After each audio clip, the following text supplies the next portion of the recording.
Huelgas nacionales, 1977-1981. Mayo 18 de 1977, segunda huelga nacional. Este documental recoge imágenes de la vida política y de la lucha de las organizaciones obreras de la época de la dictadura militar y de la época del presidente Roldós, de la segunda huelga nacional y de mayo 13 de 1981, cuando tuvo lugar la tercera huelga nacional. Segunda huelga nacional. Por segunda vez en la historia, las principales organizaciones obreras reunidas en el FUT, Frente Unitario de los Trabajadores, declaran una huelga nacional. Fue una huelga de brazos caídos, de paralización de actividades. Estamos en 1977. Llevamos 5 años de dictadura militar. La era del auge petrolero llega a su término. Las entradas petroleras fueron malgastadas. Financiaron una falsa industria nacional. Se enriquecieron banqueros, burócratas militares y civiles en un mismo auge de corrupción. El país, en cambio, se volvió más dependiente del exterior para hacer funcionar las empresas, para satisfacer el consumo, para alimentarnos, para vender la producción. El endeudamiento exterior creció a límites nunca vistos. Las entradas del petróleo resultan insuficientes. El capitalismo internacional una vez más vive una crisis económica a nivel mundial. Bruscamente el país ve subir los precios. Para el pueblo ecuatoriano, para los trabajadores, vino el encarecimiento de la vida hasta que el descontento se hizo más manifiesto. Los trabajadores no fueron tomados en cuenta en los planes del gobierno militar y de los empresarios, sino como mano de obra barata. Desde Velasco Ibarra hasta los militares, se emitieron numerosas leyes para impedir que los trabajadores se defiendan, se organicen y se exijan mejores condiciones de vida. En esta segunda huelga nacional, que logró en gran parte paralizar las actividades, la clase trabajadora exige mejoras en sus salarios, reconocimiento de su derecho de organizarse y exige modificar la política exterior del gobierno. Para los militares entonces se trata de impedir que las clases trabajadoras muestren unidad, organización y logren aglutinar a los otros sectores populares, ya que las centrales sindicales durante años anteriores han encabezado las luchas populares. He aquí como un noticiero del día presentaba las declaraciones del ministro de Trabajo, Salvador Chiriboga. Según los informes que tengo acá de toda la República a través de los inspectores del trabajo, que no se ha paralizado ni en un 10% la vida del país. Sumando a aquellas empresas que no están laborando este momento, a aquellas que han dado asueto a sus trabajadores para cobrarles el día sábado. Así acabó la segunda huelga nacional. La dictadura deja pasar la huelga, mas ante el clamor popular llama a un largo proceso electoral en acuerdo con la derecha. Mientras tanto reprime a diestra y siniestra. Los personajes, el triunvirato militar. Jarrín Cagüeñas, ministro de Gobierno. Salvador Chiriboga, ministro de Trabajo. Masacraron 120 trabajadores del ingenio Astra.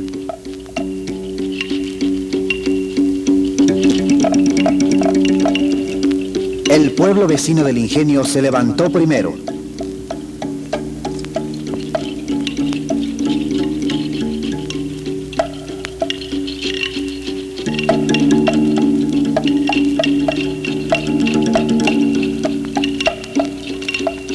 En la ciudad hubo apenas un eco, porque la dictadura ha llamado a elecciones y se teme que ante la protesta popular, la dictadura y la derecha interrumpan el proceso electoral que está yendo por rumbos que ellos no desean.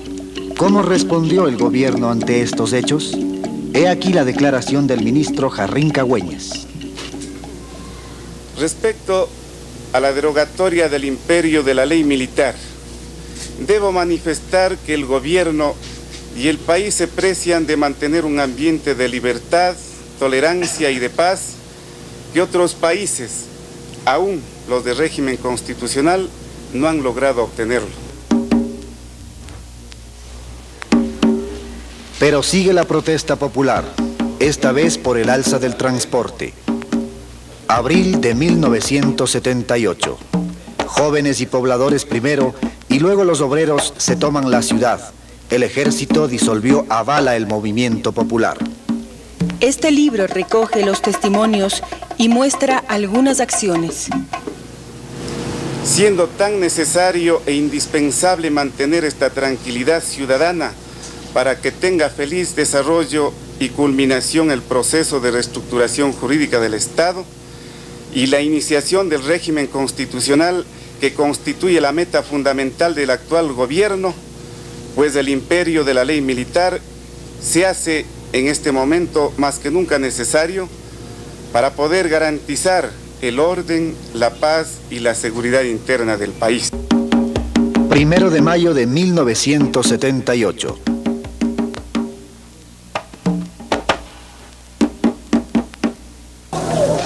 Pocos días después de que el ejército ha acallado a bala el movimiento de abril, el pueblo vuelve a salir a las calles. Todos los sectores sociales han dejado sus mártires en la lucha por un reparto justo de la riqueza. Incluso un candidato a presidente de la República fue asesinado por orden del ministro Jarrín Cagüeñas. Se trata de Abdón Calderón Muñoz, del Frente Radical Alfarista. Pero el descontento popular es distraído por las elecciones. Se va a elegir presidente a los 8 años y el pueblo se ilusiona con las promesas de los nuevos candidatos. Nuevos sectores de las clases dominantes quieren llegar al gobierno. Aparecen entonces nuevos partidos políticos. Estos se presentan como antioligárquicos y nacionalistas. Tradicionales reivindicaciones de las organizaciones populares, las que se quedan sin consignas. También es explotado, el pueblo es informado, también es explotado. El pueblo, el rechazo por el alto costo de la vida. ¡Rechazo! ¡Rechazo! ¡Rechazo! Las organizaciones políticas que tradicionalmente defienden intereses populares se han agrupado en el Frente Amplio de Izquierda, FADI, y en el MPD para participar en el proceso electoral.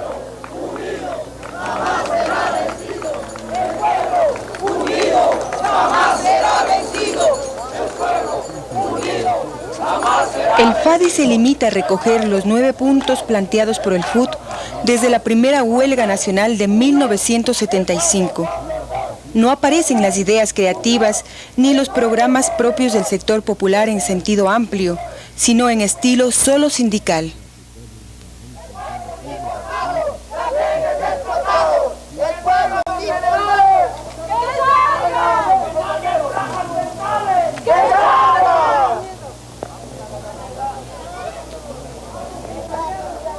Ante la fuerza de la presencia del pueblo en las calles, la policía interviene.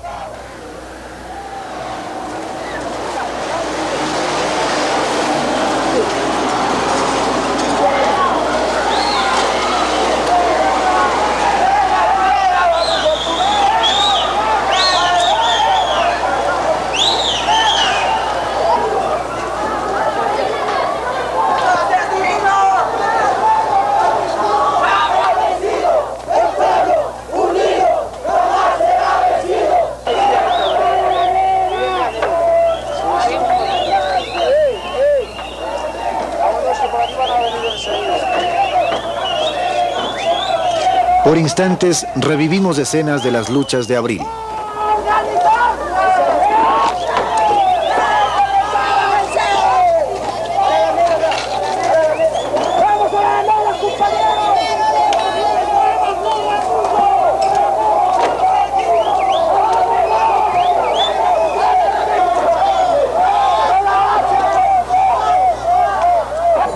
Roto el desfile, la concentración se realiza en la Plaza Bolívar.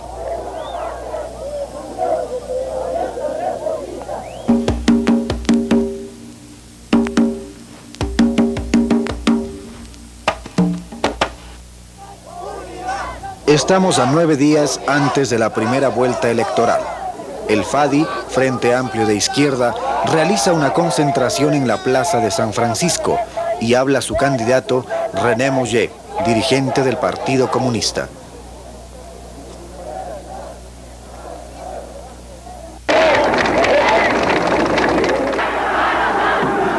Si nuestro pueblo tuvo algo de esperanza cuando las Fuerzas Armadas en el año de 1972 ofrecieron para asumir el poder transformar las estructuras e iniciar un proceso revolucionario, y quebrantando su palabra, burlando la fe de nuestro pueblo, hoy día han frustrado esas esperanzas. Esa frustración de nuestro pueblo hoy día se convierte en rabia y en decisión de transformar revolucionariamente el Ecuador. Horas antes, el joven abogado antioligárquico Jaime Roldós ha llenado igualmente la Plaza Bolívar. Habla primero el candidato a vicepresidente Osvaldo Hurtado. El pueblo de Quito está para decir que quiere un gobierno de justicia, que quiere un gobierno no al servicio de los grandes intereses económicos, sino al servicio de campesinos, obreros, maestros, empleados, que son los sectores sociales que más han sufrido en las últimas dictaduras. Estamos expresando que ni las marginaciones, ni el fraude, ni la infamia, ni las campañas millonarias de la oligarquía podrán hacer retroceder este avance firme y decidido del pueblo. El 29 de abril de 1979 tiene lugar la segunda vuelta electoral. Jaime Roldós, victoria arrolladora.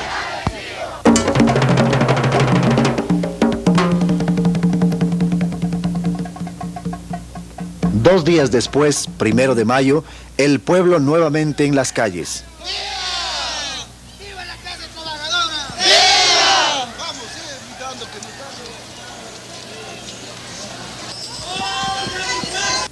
no. Aquí está el FUT, las tres centrales sindicales, CEDOC, CTE y CEOSL. Las dos primeras han participado con el FADI en estas elecciones. Si bien el FADI tiene sus bases en las organizaciones sindicales, obreras y campesinas, amplios sectores populares han apoyado al binomio Roldós-Hurtado como forma de derrotar a la oligarquía representada por el candidato de la derecha, Sixto Durán Ballén, a quien los militares miran con simpatía. Una vez más, le toca al pueblo escoger entre dos candidatos, ninguno de los cuales representa sus intereses. Las elecciones sirvieron como un termómetro para medir la verdadera fuerza electoral de las organizaciones populares. La izquierda obtuvo 2 representantes en el Parlamento.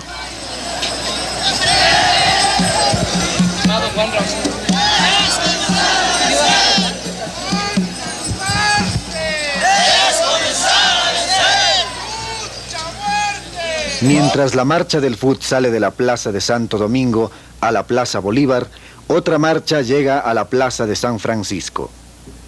Es una facción minoritaria dirigida por gente de la democracia cristiana, expulsada hace pocos años por la CEDO. Para el mediodía, la marcha del FUT, que hemos visto a la mañana, llega a San Francisco.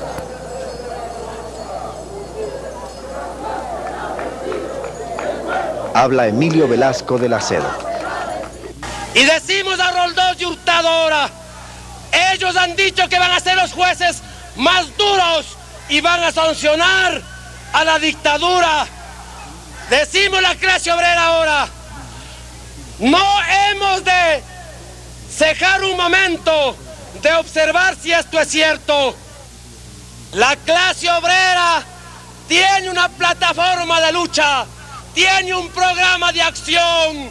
Le decimos al gobierno triunfante, lo primero que tiene que hacer, por pedido de la clase obrera, por posición de la clase obrera, el campesinado y los pobladores y el pueblo en general, la plataforma de lucha presentada y defendida combativamente por los trabajadores y las centrales sindicales tiene que ser atendida desde el siguiente día que ellos asuman el mandato. 10 de agosto de 1979.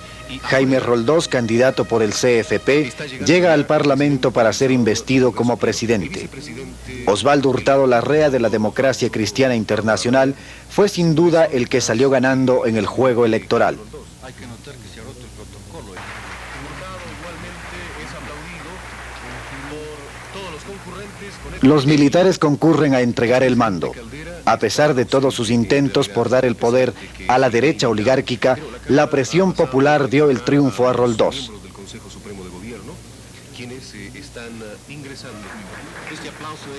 Jaime Roldós, el nuevo presidente, expresa su deseo de modificar el Estado ecuatoriano, por ejemplo, tomando en cuenta a poblaciones hasta ahora marginadas de la vida política.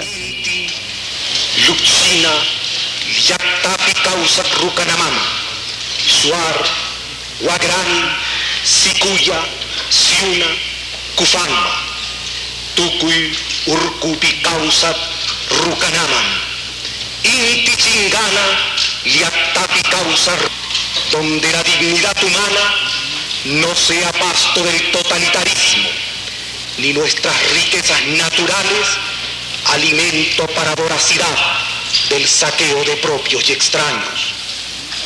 Hoy no asistimos a una rutinaria transmisión del mando. Hoy pasa el poder al pueblo. Somos los protagonistas del cambio. Pero la buena voluntad del gobernante no hace al gobierno. El país ya endeudado sufre un aumento de la crisis y esta cae sobre los hombros de los sectores populares. Los estudiantes salen los primeros a manifestar su descontento. Enero de 1980.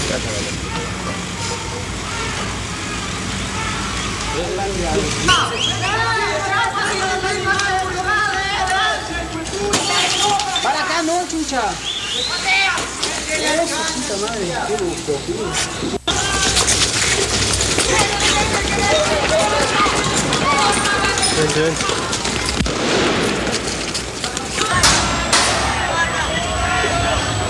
¿Ves? ¡Hijo de puta!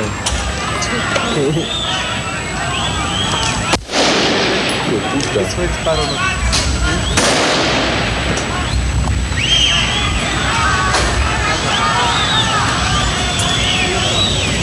Ahí está.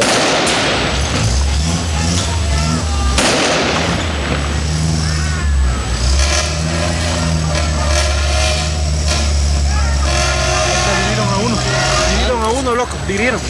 Acá estás. Aguanta. Dirieron a uno ahí. ¿Cuando se amotona la gente? Sí, nos saltamos, dirieron, loco. Y fue este cojudo. Ahí está. ¡Asesino! Quiere otra con balas. ¡Rapa, asesino! Ven. Cogió otra con balas. ¡Asesinos! ¡Asesinos! ¡Rapa, asesino! ¡Asesinos!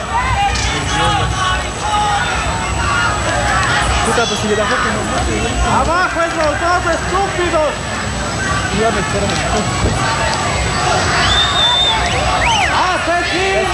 ¡Asesinos! ¡Asesinos! ¡Asesinos! ¡Asesinos del pueblo! Apúntale a la cara, apúntale a la cara. Apúntale a la cara, ahí se pone el...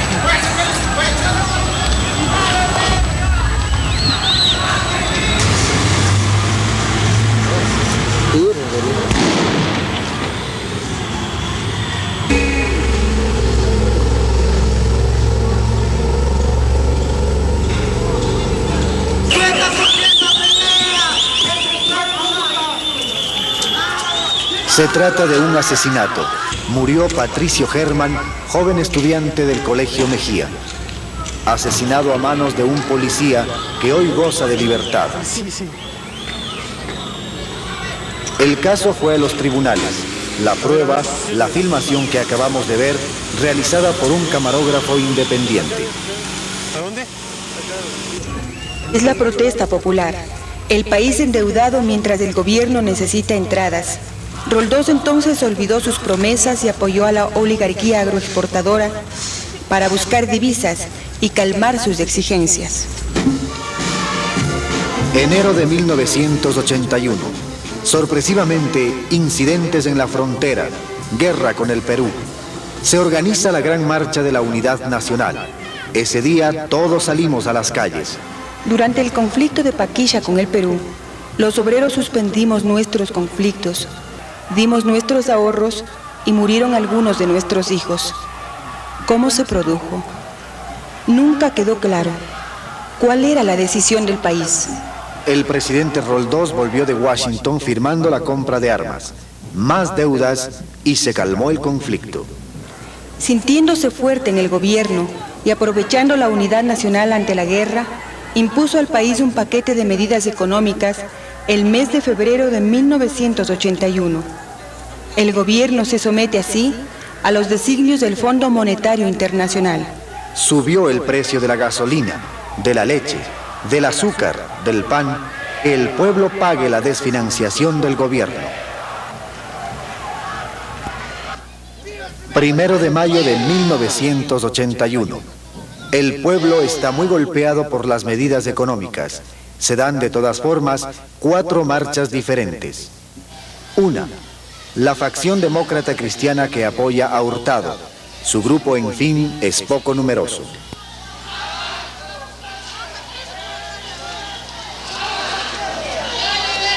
Hay otras 3 marchas, ciertamente más significativas. La segunda, la del FUOS, ligada al MPD, Movimiento Popular Democrático, sale de la Plaza de Santo Domingo.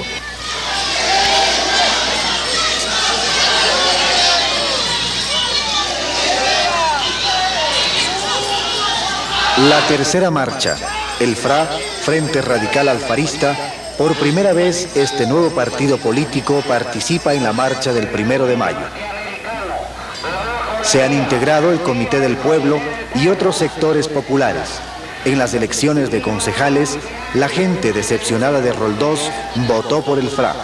Esta vez, el FRA, el partido que canaliza el descontento popular. Los partidos tradicionales, incluido el CFP, ya han demostrado su incoherencia, demagogia y defensa de los intereses ajenos al pueblo. Una vez más, sin embargo, el pueblo parece esperanzarse en el discurso justiciero y populista, sin proyecto ni doctrina, en lugar de contar con sus propias fuerzas. Los intentos de reformas que prometen los partidos de centro, la fuerza del cambio de Roldós, no pueden llegar a realizarse en un país sin recursos económicos y menos aún sin organizaciones populares que los apoyen. ¿Qué canal es ya?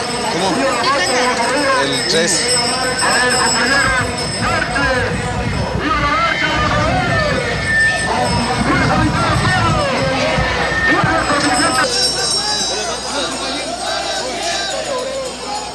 La cuarta marcha, el FUT, con sus 3 centrales, la CEDOC, CEOLSI y la CTE.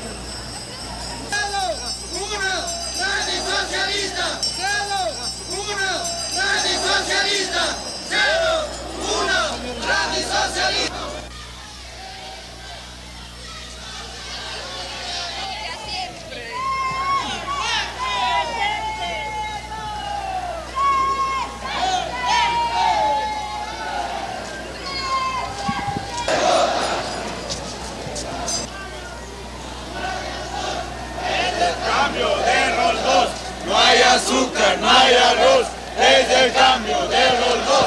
No hay azúcar, no hay arroz, es el cambio de Roldós. ¡Compre las cocos de la vida! ¡Compre las cocos de la vida! ¡Compre las cocos de la vida! Con retraso en relación a las medidas económicas, las centrales lanzan el llamado a la tercera huelga nacional para el 13 de mayo.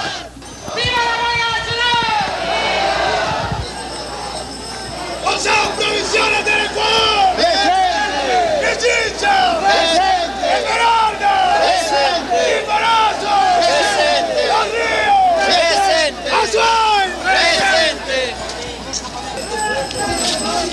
Huelga nacional contra este gobierno antipopular. 13 de mayo, huelga nacional contra este gobierno antipopular. La marcha del FUT termina en la Plaza de San Francisco.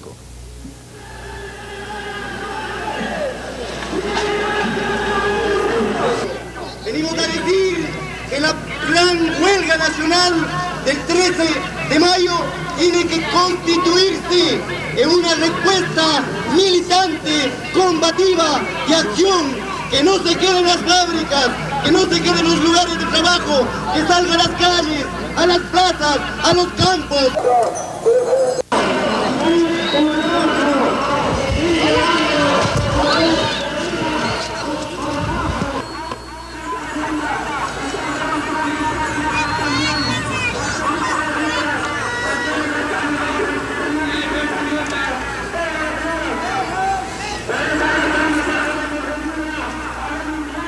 13 de mayo de 1981. El pueblo apoya incondicionalmente la huelga. Los trabajadores en unidad relativa con los otros sectores populares lograron paralizar el conjunto de actividades en el país. El gobierno respondió con un gran despliegue de las fuerzas represivas. Muchos son los encarcelados y maltratados. El gobierno trata en vano de minimizar las fuerzas del movimiento, culpar de la huelga a agitadores y políticos extranjeros infiltrados y no a las condiciones de empobrecimiento.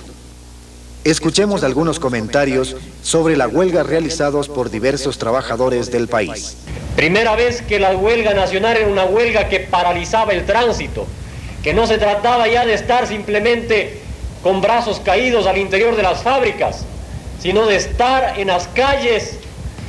Va a quedar ya en la experiencia de los trabajadores, en la memoria de nuestra tradición de lucha, estas formas de alguna manera germinales, insurreccionales de lucha de los trabajadores tanto en el campo como en la ciudad. Yo creo que es la acción más importante de la huelga en Guayaquil. No hubo otra parecida, en la cual se logró durante unas 2 o 3 horas paralizar esa parte del centro de la ciudad, y a la cual se incorporaron sectores populares de manera espontánea. De manera espontánea los sectores populares están en la oposición, sienten las medidas económicas, sienten la política antipopular de este gobierno. Se hizo la huelga y el Cabildo Barrial de la Ferroviaria Alta fue el primero que plegó, que apoyó, y el ideal de nosotros fue unir a los barrios populares de Quito, porque queremos llegar a un momento en que sean los barrios populares de Quito los que den la voz de lucha, la clarinada, donde irradie el cambio revolucionario que el Ecuador necesita. El día miércoles a las 6:30 comenzamos a paralizar el tránsito. Y enseguida, como vino la policía, el ejército también nos comenzó a rechazar, a botar bombas. Nosotros también comenzamos a echarles piedras. Y así era, piedras vienen y bombas también vienen. Y así hasta las 6 de la mañana, que todos estaban apedreando que no pase ni un carro. A las 6 de la mañana ya se dejó que pase todo el tráfico.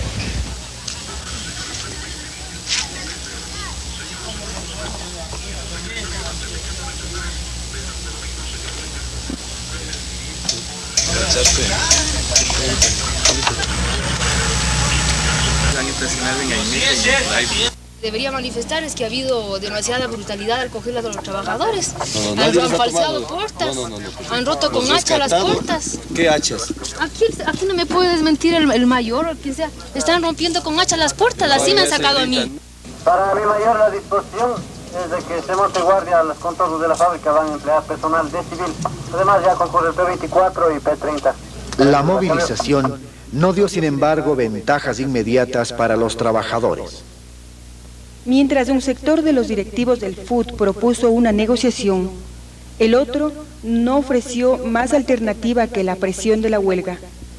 Pero ¿cuál es la capacidad de resistencia del sector organizado? ¿No es mejor obtener al menos ciertas ventajas relativas? Más allá de estas cuestiones ligadas a la dirección sindical, otros puntos sobresalen. El pueblo ha rebasado a las organizaciones sindicales. Son las condiciones de crisis que le han llevado a protestar. Los campesinos y los pobladores, sin ser todos del FUT, estaban junto a él. Nosotros como organizaciones campesinas habíamos estado planteando a nivel de las centrales sindicales de nuestra integración en el Comité Ampliado de Huelga a nivel nacional. Nuestro planteamiento era de que los campesinos no podríamos solamente participar así como unos simples aliados, ¿no? Porque también teníamos nuestras propias necesidades y las experiencias de otros países daban, y mayormente aquí, de que no somos solamente unos aliados, sino querer ser unos partícipes directos también como propios explotados. Aparece también otro vacío. En la vida política, el sector sindical y el sector popular no tienen organizaciones o partidos con peso que los defiendan. El pueblo ha elegido a los que no son sus amigos. El pueblo ha vuelto a ilusionarse cada vez más con nuevos candidatos que ofrecen orden, justicia, trabajo. ¿No será necesario guardar en nuestra memoria estos hechos? ¿No es así que encontraremos nuestro propio camino? ¿Que aprenderemos a confiar en nuestras propias fuerzas y a fortificar nuestra organización pensando en nosotros mismos y por nosotros mismos?